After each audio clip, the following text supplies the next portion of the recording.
करें स्टार्ट। चलो सो आज जो चैप्टर नंबर 3 स्टार्ट कर रहे हैं, अकाउंटिंग प्रोसेस हमारा कंप्लीट हो गया। लास्ट टाइम हमने रेक्टिफिकेशन ऑफ एरर पढ़ा था और मोस्ट प्रोबेबली सारे क्वेश्चंस उसके हो गए होंगे, है ना।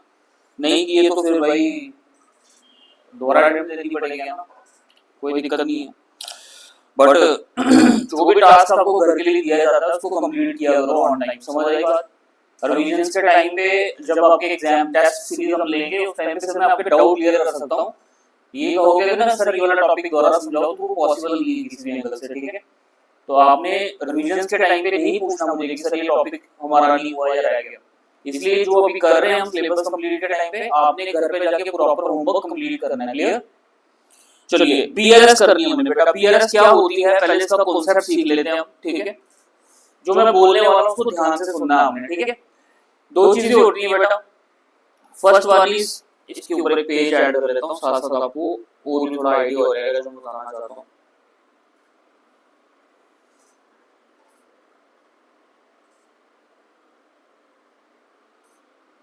ठीक है, देखो जी बीआरएस जो होती है इसको क्यों करना होता है, कौन करता है, कैसे करना वो मैं बताऊंगा आपको, और कब करना है ये भी बता देता हूँ, ठीक है। तो 3-4 सवाल होते हैं जो हमेशा करने चाहिए हमें, तभी हमें चीजों की क्लैरिटी मिलेगी, ठीक है।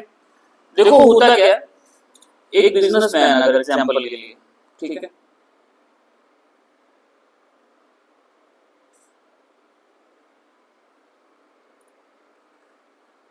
फॉर एग्जांपल ये क्या है, बिजनेसमैन है,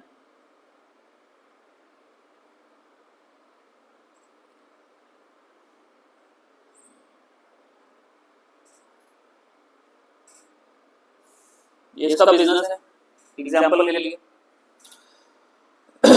होता क्या है, ये डेली बेसिस पे क्या बनाता है अपनी बिजनेस की, कैश बुक बनाता है, ठीक है।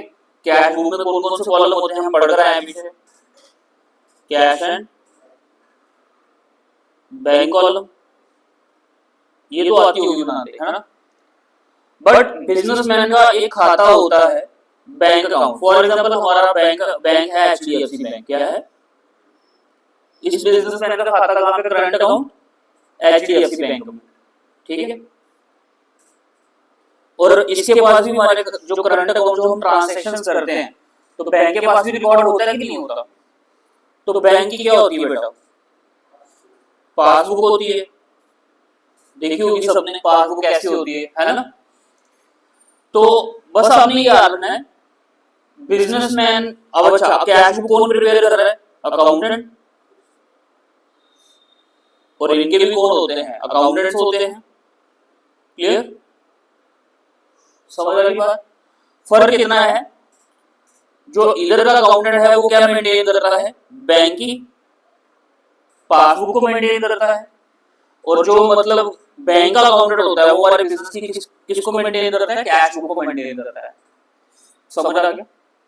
कहने का मतलब ये है कि बैंक जो है वो हमारी कैश बुक मेंटेन कर रहा है और हम बैंक की क्या कर रहे हैं, पासबुक को मेंटेन कर रहे हैं। आई बात समझ, क्यों कर रहे हैं, सबसे बड़ा मुद्दा ये है, क्लियर। एग्जाम्पल के लिए मैं आपको तो कुछ 10 एंट्रियां बताऊंगा अभी आपको भी क्लियर हो जाएगा, ठीक है। यहाँ पे एक मैं एग्जाम्पल दे रहा हूँ। फॉर एग्जाम्पल आपके बैंक अकाउंट में पड़े हैं 1 लाख रुपीज, कितना पड़ा है, ये आपका बैंक बैलेंस है, ठीक है, ये आपका बैंक बैलेंस है। और जतिन जो है ये बिजनेसमैन है, ठीक है, क्लियर। जतिन ने क्या करा, एग्जाम्पल के लिए 1 लाख में से एक चेक इशू किया, चेक इशू टू अंकुश, कितने का, 5,000 का, कितने का चेक इशू किया, 5,000 का किया, ठीक है। अब साइड में मैं एक ऐसा करते हैं यहाँ पे ना, एक मिनट इसको दोबारा से हम रीफ्रेम कर लेंगे ताकि थोड़ी जगह बन जाए हमारे पास।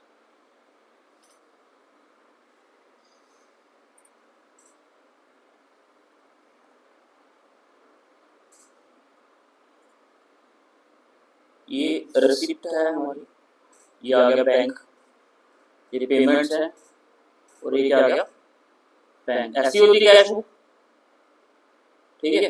पर्टिकुलर अमाउंट लिख सकते हो आप लेना चाहो। फॉर एग्जांपल हमारे पास कितना बैंक बैलेंस पड़ा हुआ है, टू बैलेंस, ब्रॉड कितना है 1 लाख, ठीक है। और बिजनेस किसका है, जतिन प्रोप्राइटर, क्लियर है। अब क्या हुआ, जतिन ने एक चेक इशू करा, जतिन ने एक चेक इशू किया, किसको, चेक इशूड अंकुश कितना 5000, ठीक है। तो जतिन जी कैश बुक में क्या एंट्री आएगी, बाय अंकुश,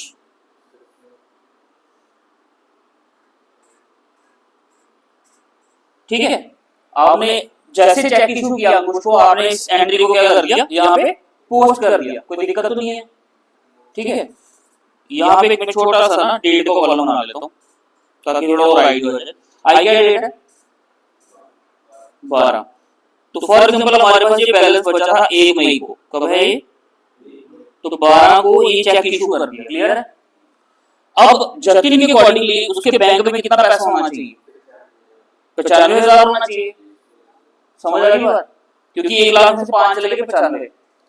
अब अंकुश ने क्या किया, उस चेक को फोल्ड किया और अपनी जेब में लेके घूमना शुरू हो गया मार्केट में, भाई चेक है जी मेरे पास चेक है, बट चेक का मतलब कैश नहीं होता बेटा। तो अंकुश ने क्या करा, उसको बैंक में डिपॉजिट किया चेक को, वो चेक लेके घूम रहा है और जतिन को लग रहा है कि वो चेक लग चुका है और मेरे खाते में कितने पैसे हैं 95,000। तो 15 तारीख हो गई, एग्जाम्पल ले लीजिए कितनी डेट हो गई, 15 मई हो गई। जतिन कहता है यार मैं बैंक स्टेटमेंट चेक तो करूंगी क्या हिसाब किताब चल रहा है। तो जैसे बैंक में देखा उसने 1 लाख रुपए शो हो रहा है, कितना शो हो रहा है, जतिन खुश हो गया यार, है मेरे हिसाब से तो 95 था बट 1 लाख शो हुआ। जब उसने बैंक स्टेटमेंट निकलवाई, देखा अंकुश का तो चेक ही नहीं लगा जो इशू किया था। आई बात समझ, ये समझ आया, क्लियर रहा केस। अब इस केस में उसको क्या करना पड़ेगा, दोबारा से 1 लाख बनाने के लिए एक ऐसी स्टेटमेंट बनानी पड़ेगी जिसको हम क्या बोलते हैं, बीआरएस स्टेटमेंट बनानी पड़ेगी। और इस चेक को दोबारा से क्या करना पड़ेगा, check issued but not jet presented. तो इस 5,000 रुपए को क्या करना पड़ेगा, पहले ऐड करना पड़ेगा। आई बात समझ। तो ये बैलेंस जो हमें दिया हुआ है किसका दिया हुआ है, balance as per cash book, कितना 1 लाख, समझ आ रही बात। दोबारा ऐड करना पड़ गया क्योंकि बैंक के साथ मैच करना कि नहीं करना हमने, ठीक है। और बैलेंस एज पर 1 लाख नहीं था बेटा 95 था ना, बैलेंस 1 लाख में से चेक इशू करके हमने शो किया ना, तो यहाँ पे 95,000।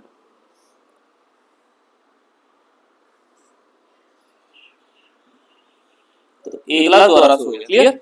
अब एग्जाम्पल नंबर 2, अब हुआ क्या, मैंने जतिन को चेक किया, मैं जतिन का कस्टमर हूं, ठीक है। मैंने जतिन को चेक किया 10,000 रुपए का, कितने का 10,000 रुपए का चेक किया।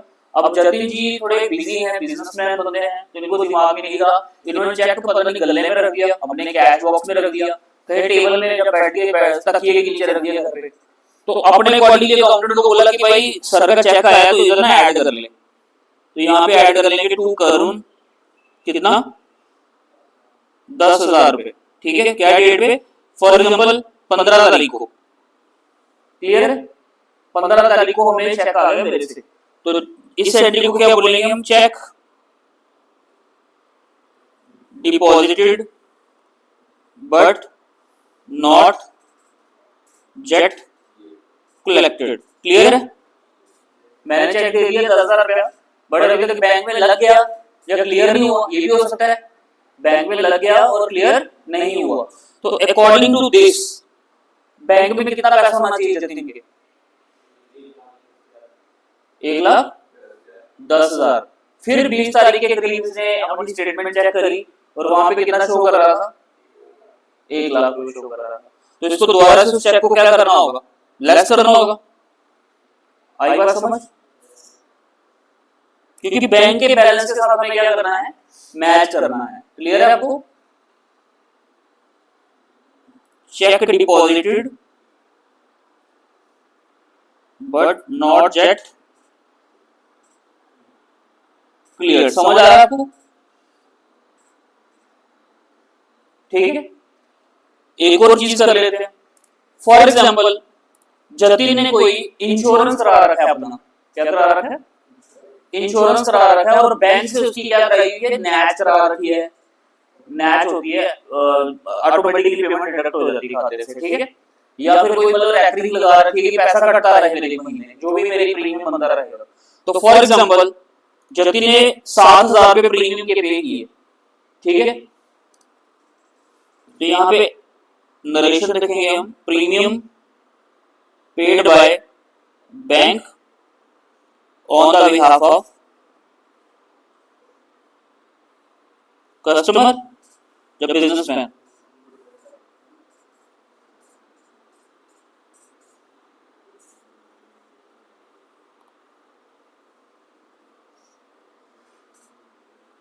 On the behalf of Jatin. तो फॉर एग्जाम्पल, हमने प्रीमियम पे कर दिया बैंक ने, कितना? 7,000। तो यहाँ पे क्या आ जाएगा? By premium 7,000। क्लियर? अब ये मैंने इधर एंट्री लिख दी, बट हुआ क्या? इसको करने से पहले हम देखेंगे कि बैंक ने पैसा काट लिया। अब अकॉर्डिंग टू जतिन बैंक में पैसा कितना है? 1 लाख पड़ा हुआ है। चलो जी, सारी सेटलमेंट हो गई। अब एक्चुअल बैलेंस कितना? जतिन ने क्या करा, जो जो चीजें आ गई थी उसको दोबारा से सेट ऑन कर लिया, ठीक है। जैसे 1 लाख में से 5 चले गए, तो 95 प्लस 10 कितना हुआ? 1,05,000। तो 1,05,000 पड़ा था जतिन के पास, और उसमें से 7,000 और कट गए। कितने कट गए? 1,05,000 में से 7,000 और कट गए, तो कितना बचा? 98,000। बट जतिन के दिमाग में क्या चल रहा है कि मेरे खाते में कितना होना चाहिए? 20 मई को मेरे पास पैसा कितना होना चाहिए? 1,05,000, ठीक है। तो जतिन ने फिर से बैंक स्टेटमेंट निकलवाई 21-22 तारीख को, और देखा कि यार वहां पे तो 98,000 रह गए, ये कैसे हुआ? तो स्टेटमेंट निकलवाते ही पता चला कि अच्छा, प्रीमियम कट गया। क्या कट गया? तो बैंक ने प्रीमियम काटा, तो इसको भी काटना पड़ेगा। तो यहाँ पे हम क्या लिखेंगे? बाय प्रीमियम अमाउंट कितना? 98,000। क्लियर? मेरे कहने का मतलब ये है कि आपने दोनों बैलेंस को बराबर करके चलना है। बैंक का बैलेंस भी बराबर करना है और कैश बुक का भी करना है। क्लियर? लेकिन मोस्ट प्रोबेबली आपने बैंक के साथ ही चलना है। किसके साथ चलना है? अगर बैंक का बैलेंस ज्यादा है तो आपको भी ज्यादा करना पड़ेगा, ऐड करना पड़ेगा। अगर बैंक का बैलेंस कम है तो आपको भी क्या करना है? कम करना है, तो उसको लेस करना पड़ेगा। क्लियर आप लोगों को? इसी को बोलते हैं बैंक रिकंसिलिएशन स्टेटमेंट। आई बात समझ? अब एक और एंट्री कर लेते हैं। फॉर एग्जाम्पल, बैंक ने डिविडेंड एंड इंटरेस्ट कलेक्ट करा। क्या करा? Interest collected by bank. तो बैंक में पड़ा हुआ था 98,000। कितना पड़ा था? तो डिविडेंड आया 2,000 रुपीज। कितना आ गया? तो अकॉर्डिंग टू जतिन बैलेंस कितना है यहाँ पे? 98, ठीक है। बट 2,000 प्रीमियम जुड़ने के बाद बैंक कितना शो कर रहा है? 1 लाख रुपए। तो बैंक जतिन फिर खुश हो गया, पैसा आना खुशी है भाई, जाना दुखी है ना। तो 98 में 2,000 प्लस किया तो 1 लाख। अब जतिन को पता चला, अच्छा बैंक ने डिविडेंड कलेक्ट करा मेरे इन्वेस्टमेंट से, तो मुझे 2,000 रुपए क्या करने हैं? अब ऐड करने हैं। तो फॉर एग्जांपल 22 तारीख को इसने यहाँ पे क्या लिखा? To interest and dividend 2,000 rupees. Clear है? समझ आ रहा है आप लोगों को? उसके बाद एक ट्रांजैक्शन और लेते हैं। बैंक ने बैंक चार्जेस काटे। फॉर एग्जांपल, जतिन का बिजनेस है उसकी स्वाइप मशीन के, किसके? स्वाइप मशीन होती है ना, उसके काट लिए उन्होंने 2,000 रुपए। कितने काट लिए? जब 500 रुपए काट लिए। चलो ज्यादा नहीं काटते, नहीं तो आरबीआई के इंस्ट्रक्शन के खिलाफ हो जाएगा। Bank charges debited bye bank, ठीक है। तो अकॉर्डिंग टू द स्टेटमेंट अभी जतिन के पास कितना पैसा होना चाहिए? 1 लाख। तो 500 रुपए काट लिए बैंक ने, तो बैंक शो कर रहा है 99,500, ठीक है। तो जतिन को भी क्या करना पड़ेगा? वो बैंक चार्जेस को पे करना पड़ेगा। क्लियर? उसके बाद हुआ एक और एंट्री है। फॉर एग्जांपल, हिमांशु जतिन का कस्टमर है, ठीक है। ये रहता है सोनीपत हरियाणा में। तो सामान लेके तो चला गया सोनीपत, ठीक है, और जतिन ने पैसा हो भाई पैसे देने नहीं देने मैंने तेरे पे गुंडे छुड़ाऊंगा, जब मैं तेरा कराऊं तेरा इलाज तूने पैसे देने हैं कि नहीं? हिमांशु कहता दे दूंगा भाई क्या होता है, नहीं भाग ना रहा हूं। कहता तू भाग क्यों गया? जतिन कहता तू भाग क्यों गया सोनीपत इतनी दूर, तू कहां ढूंढने जाऊं मैं, दे दे अपना 5-7 हज़ार जो पड़ा हो जरा। कहता ठीक है मैं तेरे पैसे ना बैंक में जमा करा दूंगा। किस पे करा दूंगा? वो फोन काट दिया इस बात पे, और 10 दिन बाद इसने क्या करा, डायरेक्टली बैंक में पैसे जमा करा दिए। कितने करा दिए? 10,000 रुपए। तो अकॉर्डिंग टू जतिन कितने पैसे थे खाते में? 99,500। 10,000 ऐड करेंगे तो 1,09,500 है ना। तो जतिन का ओ हिमांशु ईमानदार निकला, पैसा आ गया। तो यहाँ पे लिख देंगे हम customer directly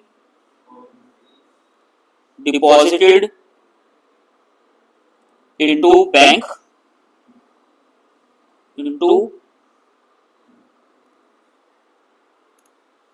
on the behalf of, ठीक है, बिहाफ क्यों लिखने की जरूरत है, ऐसे लिख दो customer directly deposited into bank. तो यहाँ पे आ जाएगा टू हिमांशु, जब बैंक स्टेटमेंट देखेंगे तब लिखेंगे, ठीक है। और कितना आ गया यहाँ पे? 10,000 रुपए। क्लियर है? फॉर एग्जाम्पल मैंने जो चेक दिया था किसको? जतिन को, 10,000 रुपए का। अब अकॉर्डिंग टू दिस अभी बैलेंस कितना चल रहा है इसका?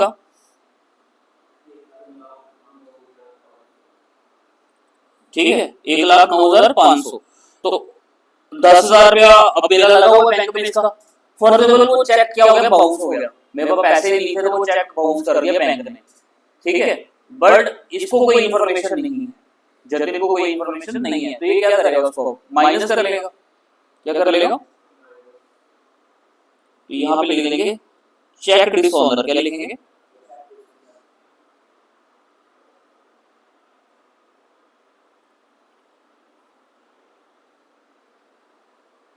बाय बैंक, ठीक है। तो 10,000 का चेक डिसऑनर हो गया तो क्या करेंगे? उसको लेस कर लेंगे। अच्छा, बाकी एंट्रीज हमने लिखी थी यहाँ पे, less premium, add dividend and interest,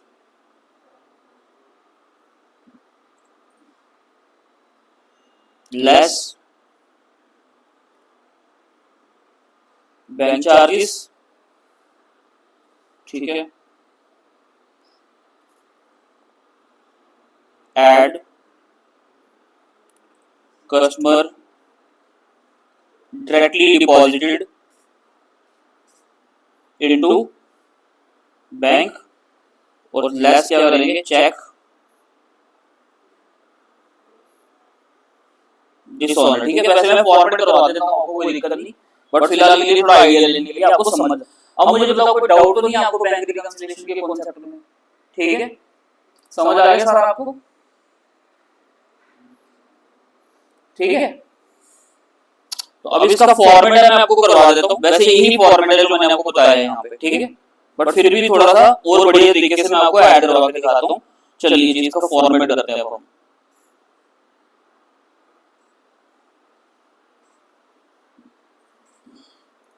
देखो बीआरएस को करने के दो मेथड होते हैं, एक तो बैलेंस, दूसरा प्लस माइनस वाला, ठीक है। तो अभी हम क्या करेंगे? इसको प्लस माइनस वाले तरीके से करेंगे।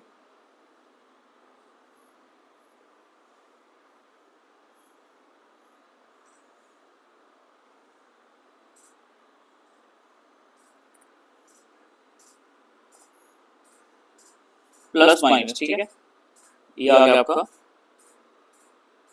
पर्टिकुलर। तो सबसे पहले फॉर एग्जांपल आपको दिया है नंबर 1 पे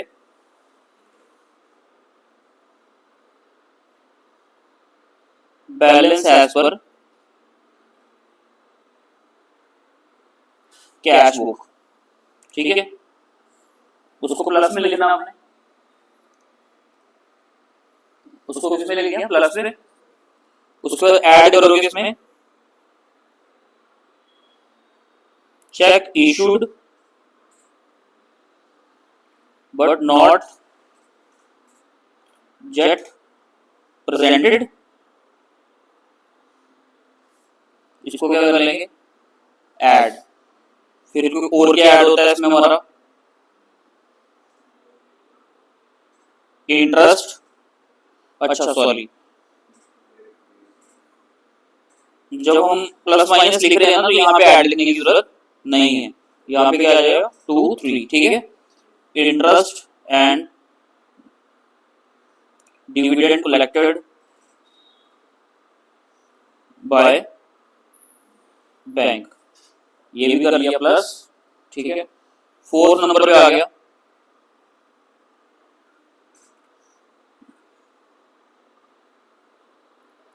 customer directly deposited into bank. 5th number पे आ गया check deposited but not yet collected, bank charges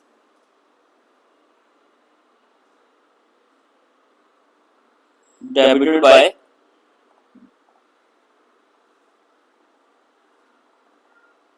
ठीक है।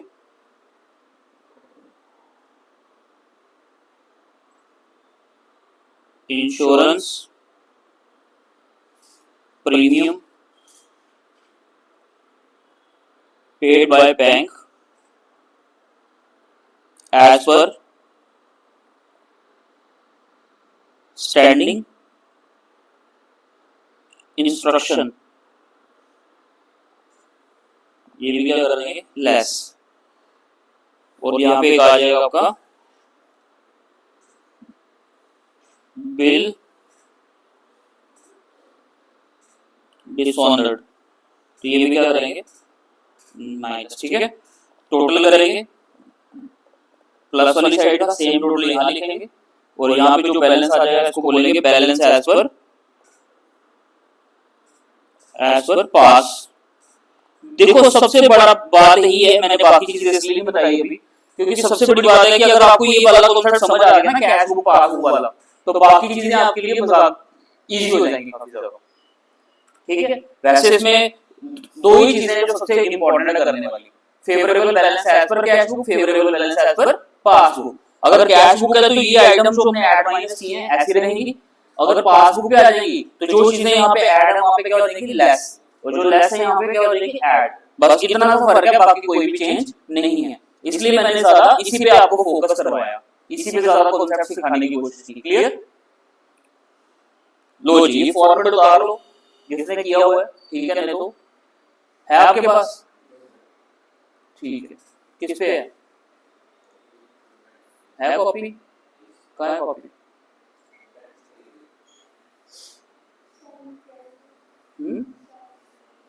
बिल 7th है insurance premium paid as per standing instruction.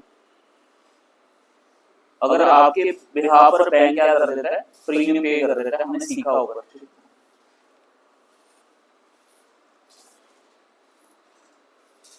ठीक है। क्लियर है आपको? चलिए जी, अब आ जाते हैं मॉड्यूल के ऊपर। ये कुछ आपके फीचर्स हैं, पढ़ लेना। और बताया है कि डिफरेंस क्यों आता है पासबुक और कैश बुक में। पहले आता है टाइमिंग डिफरेंस और दूसरा आता है errors of recording the entry.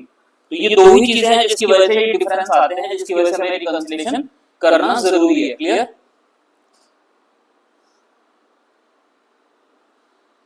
Passbook आपको पता ही है, देखिए आपने लाइव भी पासबुक देखी होगी, कैसे फॉर्मेट होता है उसमें, डेट पर्टिकुलर, इसके डिस्क्रिप्शन होता है, चेक नंबर होता है, विड्रॉल, डिपॉजिट, बैलेंस, ये होता है। और कैश बुक का फॉर्मेट भी आपको पता ही है कैसा होता है, ये उसकी इंपॉर्टेंस है, बाकी उन्होंने बताया कि कैसे कैसे होता है, लेकिन हमने डायरेक्टली सीख ही लिया है कि कैसे इसको करना है क्वेश्चन को, ठीक है। जैसे देखो जो एंट्री मैंने बताई थी वही एंट्री उन्होंने भी लिखवाई हुई है, cheque issue but not yet presented the payment, ठीक है। Cheque deposited with the bank but not clear, interest allowed by bank, ठीक है। Interest and expenses charge by bank, वही बैंक चार्जेस वगैरह, collected by bank, direct payment by the bank, है ना, direct payment into the bank by customer, मैंने ये भी बता दिया। डिसऑनर ऑफ बिल डिस्काउंटेड जो होता है, ठीक है, bills collected by the bank on the behalf of the customer, ये एक नई एंट्री ऐड हो गई आपकी, ठीक है इसमें, और 9 ये एंट्री टोटल, ठीक है। तो चलो इसका न्यूमेरिकल क्वेश्चंस करते हैं, थोड़ा और आइडिया हो जाएगा हमें, ठीक है। इलस्ट्रेशन आपको खुद कर लेनी है, तो न्यूमेरिकल प्रॉब्लम मैं करवाता हूं आपको।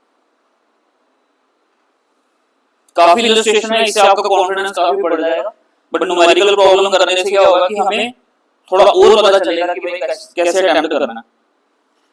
चलो पढ़ते हैं क्वेश्चन को फिर।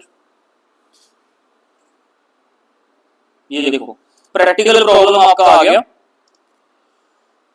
From the following particular, prepare bank reconciliation statement as on 31st December 2022. Clear है?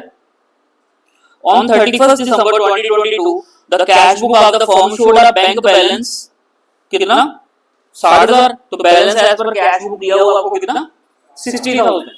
ये तो सबसे पहले क्या आ जाएगा, प्लस वाली साइड, ठीक है। अच्छा एक चीज और बता दूं क्वेश्चन करने से पहले जो इंपॉर्टेंट थी, एक टेबल था, बस वो आपने घर जाके रिवाइज कर लेना है। ये वाला टेबल, ठीक है। देखो जी कॉजेस ऑफ डिफरेंस बताए हुए हैं उन्होंने, तो चार चीजें बताई हैं, favourable balance as per cash book, unfavourable balance as per cash book, इसको बोलते हैं ओवरड्राफ्ट। क्या बोलते हैं? Favourable balance as per cash book, unfavourable balance of, ये हो गया overdraft balance as per cash passbook. तो देखो अगर favourable balance as per cash book होगा तो हमने जो आइटम्स किए वही ऐड हुई है। तो यहाँ पे क्या हुआ, चेक डिपॉजिट हम क्या करते हैं लेस, तो यहाँ पे भी लेस है। चेक इशू क्या करते हैं ऐड, कस्टमर ने डायरेक्टली पेमेंट की तो ऐड, इनकम कोई अगर रिसीव कर रहा है बैंक तो क्या करते हैं ऐड, बैंक अगर कोई खर्चा पे करेगा तो उसको क्या करेंगे लेस, बैंक ने कोई चार्जेस लगे ये तो क्या करेंगे लेस, लॉकर रेंट अगर बैंक काट रहा है तो क्या करेंगे लेस करेंगे। अगर कोई रॉन्ग डेबिट हो गया कैश बुक में तो उसको भी क्या करेंगे लेस ही करेंगे, ठीक है। रॉन्ग डेबिट का मतलब क्या होता है कि हमने रिसिप्ट बढ़ा दी, रिसिप्ट बढ़ा दी तो हमने कम करना है। रॉन्ग क्रेडिट हो गया तो क्या करेंगे ऐड करेंगे उसको दोबारा से, ठीक है। Wrong debit in the passbook subtract wrong, वही इसका वाइस वर्सा हो जाएगा यहाँ पे, ठीक है। Wrong credit in the passbook क्या कर लेंगे ऐड कर लेंगे, ठीक है। उसके बाद अंडर कास्ट अगर डेबिट साइड है हमारे बैंक की तो क्या करेंगे ऐड, ओवर कास्ट है तो क्या करेंगे लेस, सिंपल है। कम साइड है तो ऐड कर लिए, ज्यादा है तो माइनस कर लिए।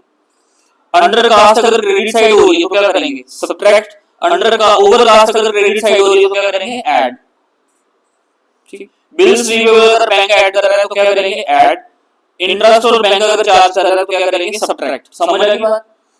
अगर ये चीज सब्ट्रैक्ट हो रही है favourable balance as per cash book में तो ओवरड्राफ्ट में क्या होगी फिर ऐड, ओवरड्राफ्ट में क्या हो जाएगी ऐड, उसका उल्टा हो जाएगा, जो ऐड हो रही है क्या हो जाएगी सब्ट्रैक्ट। अब एक चीज बड़ी कॉमन है, unfavourable balance as per cash book और favourable balance as per passbook दोनों सेम है।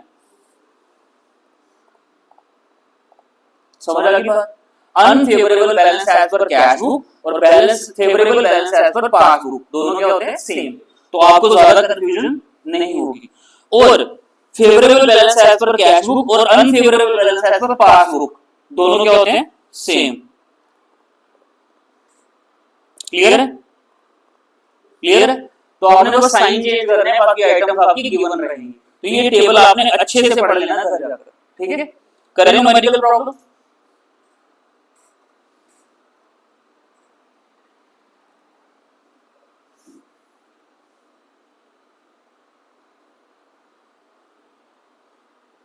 ठीक है। तो हमें balance as per cash book दिया 60,000, इधर लिखा है ना cheque had been issued 15 lakh, उसमें से 4 लाख क्या हो गए प्रेजेंट हो गए और बाकी प्रेजेंट नहीं हुए, तो क्या करेंगे इसको ऐड करेंगे, है ना। चेक 11,40,000 पर डिपॉजिटेड इन बैंक 28 दिसंबर 2022 बट हैड बीन क्रेडिटेड, अभी तक had not been credited by the bank, अभी तक नहीं हुए। इन एडिशन टू दिस एक चेक था 5 लाख का जो हमने एंटर किया था कैश बुक को 30 दिसंबर को, वो बैंक हो गया 3 जनवरी को 2023 को। आई बात समझ? क्या समझ आया इसमें कि चेक डिपॉजिट हुआ अभी तक कलेक्ट नहीं हुआ। उसमें से एक चेक था जो हमने 30 दिसंबर को लगाया था, बट वो बैंक में कब लगा जाकर 3 जनवरी को लगा, है ना। तो क्या करेंगे भाई सबको, cheque deposited but not yet collected minus एक cheque from Sushant 4 lakh deposited in the bank 26 जनवरी, डिसऑनर हो गया भाई। और इसकी एडवाइस कब मिली हमें, 2 जैन को 2023 को, ठीक है। पासबुक शो कर रहा है बैंक चार्जेस कितना, 2000 रुपए डेबिट किया बैंक ने, और एक डेटर था उसने 5 लाख रुपए बैंक में जमा करा दिए फर्म के 20 दिसंबर को, बट इंटीमेशन रिस्पेक्ट रिसीव कब हुई, 2 जनवरी को। क्लियर है। बैंक पासबुक शो कर रहा है डेबिट बैलेंस कितना, 3,82,000, तो ये तो आंसर है ना। क्लियर है। करें फिर इसको,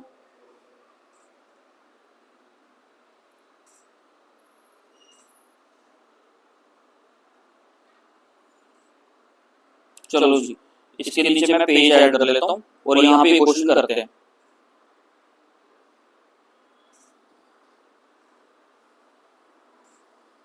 ठीक है, इसको प्लस वाले तरीके से ही करेंगे, ठीक है।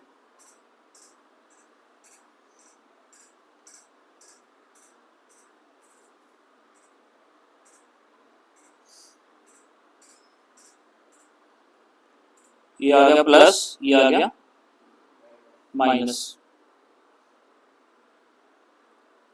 ठीक है जी। तो सबसे पहले लिखेंगे यहाँ पे balance as per cash book कितना दिया था, ठीक है। बस उसमें हम क्या करेंगे, सबसे पहले check issued but not yet presented for payments, कितना था वो, सुगनूर समझ आया कैसे आया 11 लाख यहां से, ठीक है। डिफरेंस, उसके बाद देखो सेकंड वाली एंट्री हमारी सेकंड हो गई है ना, थर्ड है वो। अच्छा जो ऐड करने वाली आइटम है पहले वही कर लेते हैं ना। चेक जो डायरेक्टली कस्टमर ने ऐड करा है,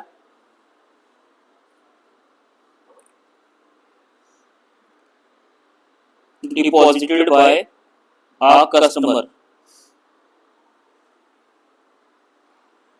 ठीक है। कितना, 5 लाख,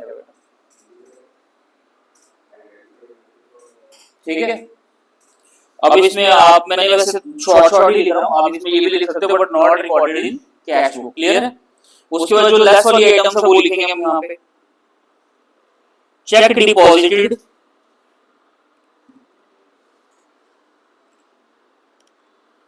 बट नॉट येट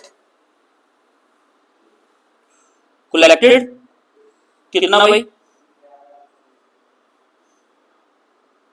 11,40,000। कैसे आया पता चल गया, ये वाला। और एक चेक था 5 लाख का जो अभी तक बैंक में नहीं लगा हुआ है ना, तो ये भी लिख लो, चेक रिसीव्ड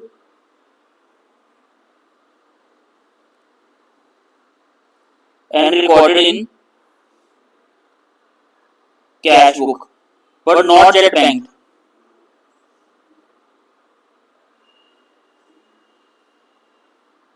ये आ गया। हम क्या कर रहे हैं, प्लस वाली आइटम भी लिख रहे हैं यार, एक मिनट।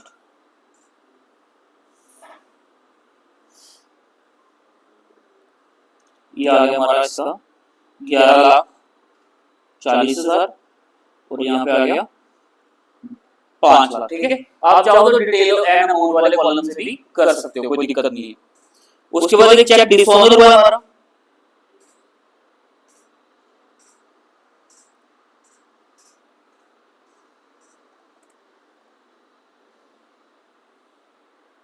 और उसकी एंट्री अभी तक हमने रिकॉर्ड नहीं की कैश बुक में, कितने का था वो, ठीक है। और एक बैंक चार्जेस हैं जो बैंक ने काटे हैं, कैलकुलेटर निकालो भाई सारे अपने।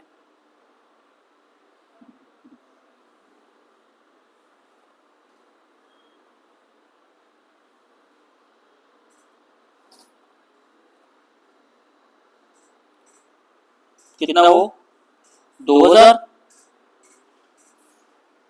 ठीक है। करंट टोटल कितना है,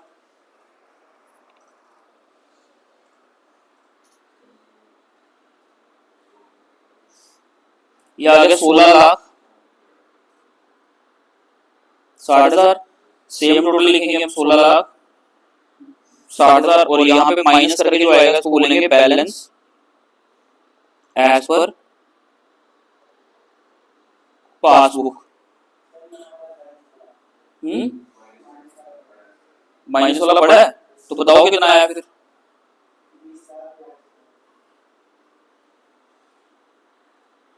ठीक है जी, ऐसे लिख लो 20 लाख,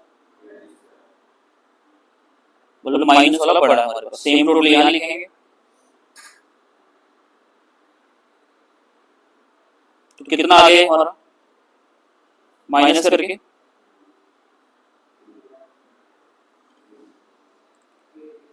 थ्री, तो ये प्लस वाली साइड आया तो इसका मतलब ये नेगेटिव है ना। ये देखो इधर डेबिट बैलेंस आ गया हमारे पास, तो इसका आंसर क्या दिया था उन्होंने 3,82,000। समझ आ गई बात। एक क्वेश्चन और ट्राई करें, इसको नोट करना है, करो कर लो नोट।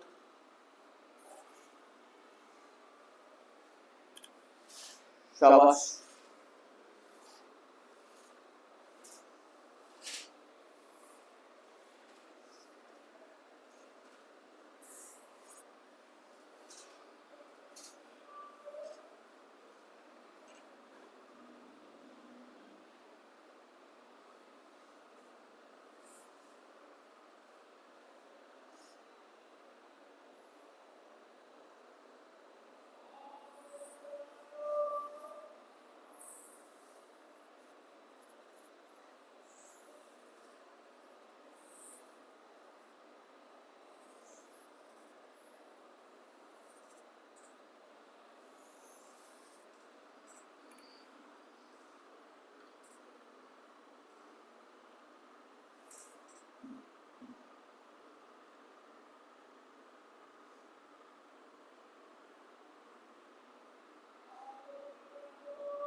हो गया,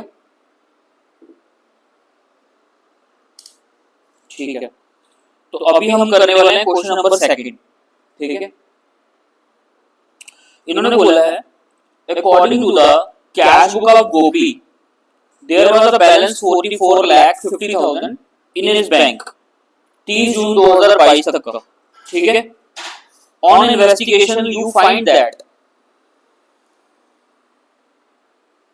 करें according to the cash book of Gopi there was a balance कितना 44,50,000 in the bank 30 June 2022। On investigation you find that, वो कह रहे हैं कि बताओ ये क्या करना है जी, cheque amounting 6 lakh issue to the creditor have not been presented for the payment till the date. तो ये तो हमारा पता ही है कि चेक प्रेजेंट हुआ है, अभी तक ऐड नहीं हुआ, ठीक है, मतलब अभी तक नहीं लगा हुआ। Cheque paid into bank 11,05,000 out of which 5,50,000 only collected by the bank. कितना ही सिर्फ कलेक्ट हुआ है 5,50,000, तो जो डिफरेंस अमाउंट है वो अभी तक कलेक्ट नहीं हुई, ठीक है। उसके बाद डिविडेंड 40,000 का था, रेंट 6 लाख रुपए रिसीव हुआ बैंक की तरफ से, एंड इन द पासबुक, अभी तक पासबुक में एंटर हो चुका है लेकिन कैश बुक में एंट्री नहीं की हुई अभी तक हमने। इंश्योरेंस प्रीमियम 31 दिसंबर पेड बैंक ने कर लिया, लेकिन मुझे लगता है कैश बुक भी बनानी पड़ जाएगी हमें जिस हिसाब से एंट्रीज हैं, तो पहले हम कैश बुक भी बना लेंगे ना। देखो कितनी सारी एंट्रीज हैं जो अभी तक कैश बुक में इन्होंने ऐड ही नहीं करी हुई है ना।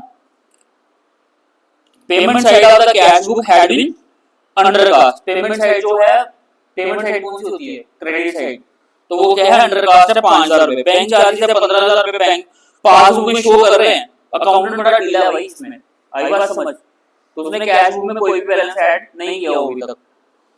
और एक बिल पे था 2 लाख रुपए का जो बैंक ने पे कर दिया, बट अभी तक कैश बुक में, और बिल रिसीव किया है 60,000 का जो कि बैंक से डिस्काउंट हो चुका है, 1 लाख रुपए कॉस्ट उसकी लगी थी, वो भी हमने कैश बुक में एंटर नहीं किया। तो कुल मिला के बोल रहे हैं कि पहले तो भाई कैश बुक बनाओ to make an appropriate adjustment in cash book, और उसके बाद बोल रहे हैं कि रिकंसिलिएशन स्टेटमेंट बनाओ, 2 चीजें करनी है हमने इसमें, ठीक है।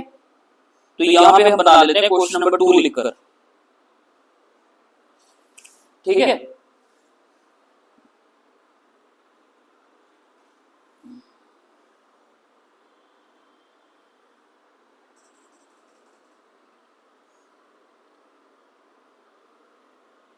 लो जी, तो बड़ा सिंपल सा फॉर्मेट होता है इसका, रिसिप्ट और पेमेंट का, है ना। कैश बुक कौन सा कॉलम, बैंक कॉलम, ये आ गया हमारा रिसीट्स, अमाउंट, पेमेंट्स, अमाउंट, ठीक है। तो सबसे पहले जो बैलेंस ब्रॉट डाउन दिखा रहा है वो बैंक में कितना दिखा रहा है, 44,50,000, ये है ना, ठीक है, 44,50,000 आ गया। उसके बाद सेकंड एंट्री क्या थी बेटा, एक डिविडेंड और रेंट कलेक्ट हुआ है ना,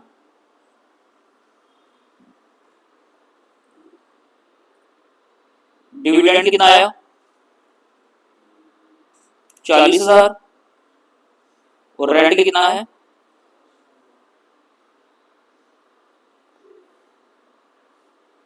ठीक है। उसके बाद एक इंश्योरेंस प्रीमियम हुआ पे 27,000 रुपए, तो ये भी ऐड कर लेंगे यहाँ पे हम।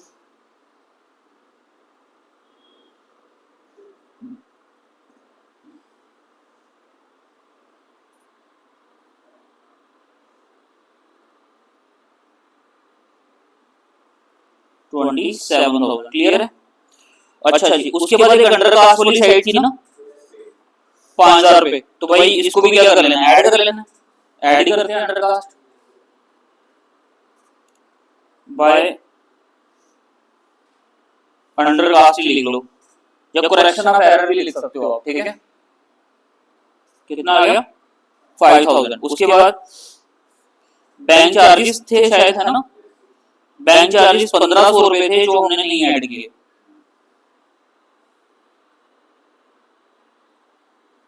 कितना था वो 1,500, ठीक है। उसके बाद एक बिल पे था 2 लाख रुपए, वो भी नहीं लिया हमने, तो वो भी लो,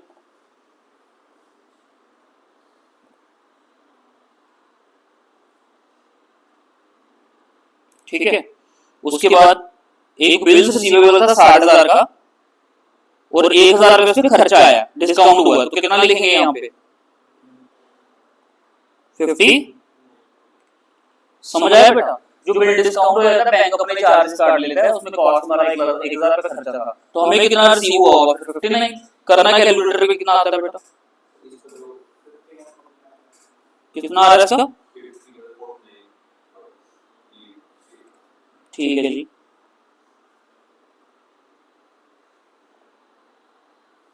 अब बैलेंस कैरी डाउन कितना आएगा?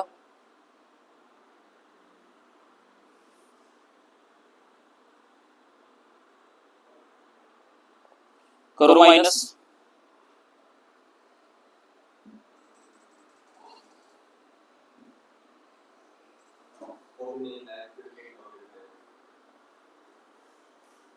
$500 15,500 ये।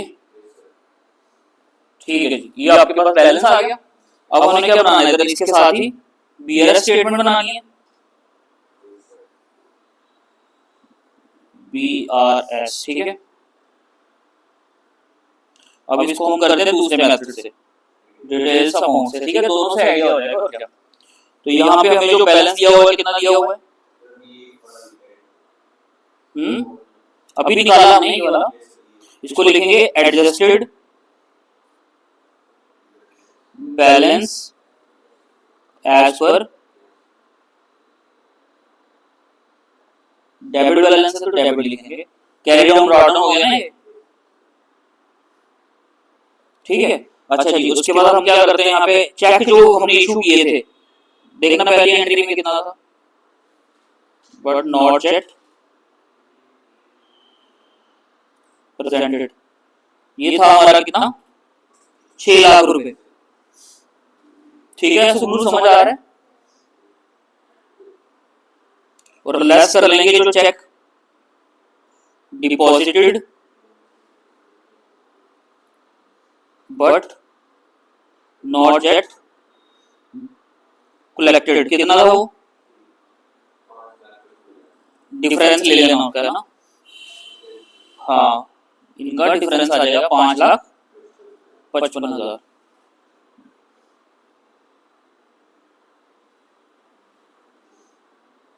करो सॉल्व, कितना आता है?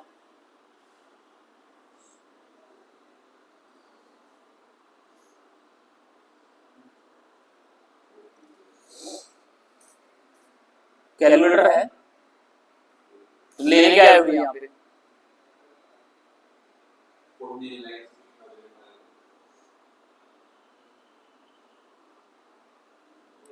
ये आंसर आ गया इसका। सुनो, क्लियर है? करो नोट।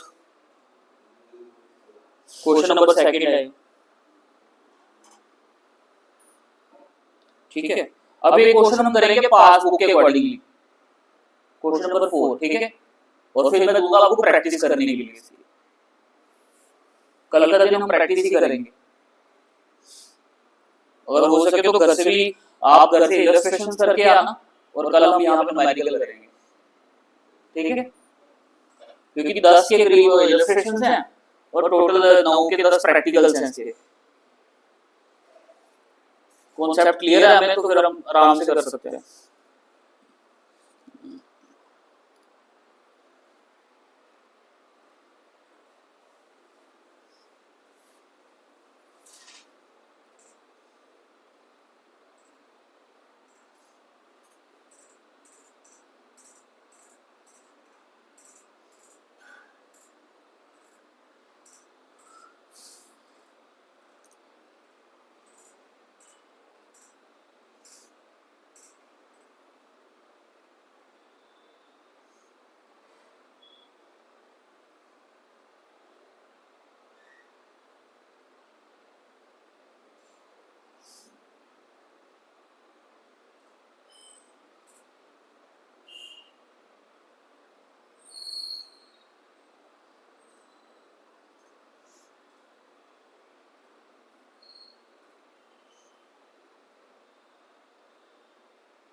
हो गया?